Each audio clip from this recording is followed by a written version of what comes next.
இவர் இல்லனா தேர்தல் பிரச்சாரமே இல்லை அப்படிங்கிற அளவுக்கு அம்மையார் ஜெயலலிதாவால பாராட்டப்பட்டவர் தான் செங்கோட்டையன். திட்டம் தீட்டுறதுல இவர் கெட்டிக்காரர் அப்படின்னு அரசியல்ல பலருமே சொல்லியிருக்காங்க. தற்போது தாவேகாவுல இணைஞ்ச செங்கோட்டையன் ஒரு காலத்துல எம்ஜிஆர், ஜெயலலிதா, சசிகலாவோட செல்ல பிள்ளையாவும், அதிமுகவோட முன்னோடியாவும், அதிமுகவோட எதிர்கால நம்பிக்கையாவும் இருந்தவர் தான் செங்கோட்டையன்.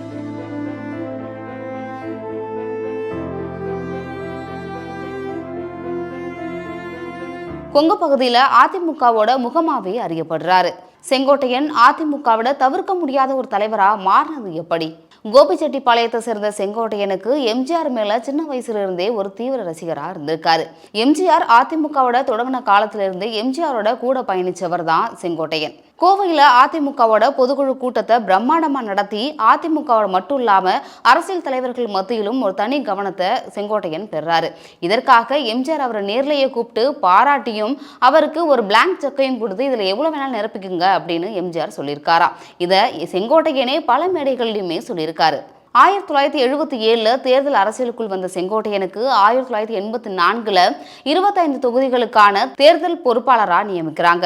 அப்போதான் எம்ஜிஆர் மருத்துவ சிகிச்சைக்காக அமெரிக்கா செல்ல, எம்ஜிஆர் அமெரிக்காவில் இருந்த போதே தனக்கு கொடுக்கப்பட்டிருந்த 25 தொகுதிகளில் 20 தொகுதிகளிலுமே மாபெரும் வெற்றி பெற்று பல பேரோட கவனத்தையும் நற்பெயரையும் பெறாரு செங்கோட்டையன். எம்ஜிஆரோட மறைவுக்கு பின்னால ஜெயலலிதா தமிழகம் முழுவதும் சுற்றுப்பயணம் மேற்கொள்ளணும் அப்படின்னு முடிவு செய்யறப்ப சுற்றுப்பயணத்திற்கான பொறுப்புகளை செங்கோட்டையனுக்கு கொடுக்குறாங்க ஜெயலலிதா.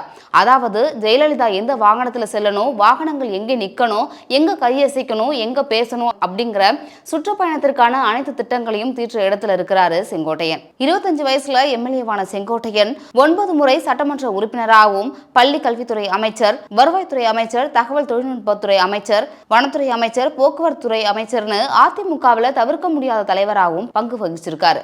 அதிமுக விஷயங்களை ஃபிங்கர் டிப்ஸ்ல வச்சிருக்க செங்கோட்டையனுக்கு 2 முறை முதல்வர் ஆகிறதுக்கான வாய்ப்பு கிடைச்சும் அதை மறுத்துட்டாரு அப்படின்னு சொல்லப்படுது. திட்டம் தீட்டுறதுல கெட்டிக்காரர் அப்படின்னு சொல்லப்படுற செங்கோட்டையன் தற்போது தாவேகாவில் இணைஞ்சிருக்கதும் மிகப்பெரிய திட்டமா இருக்குமோ அப்படின்னும், தேர்தல் நெருங்கக்கூடிய சூழல்ல செங்கோட்டையனோட அடுத்த மூவ் என்னவா இருக்கும் அப்படின்னு பல பேரோட எதிர்பார்ப்பாகவும் இருக்கு. தாவேகா தொடர்ந்து திமுகவை எதிர்த்துட்டு வர இந்த சூழல்ல செங்கோட்டையனும் தாவேகாவில் இணைஞ்சு இன்னும் திமுகவுக்கு எந்த மாதிரியான பதிலடிகளை கொடுக்க போறாரு அப்படிங்கிறத பொறுத்திருந்து பார்ப்போம்.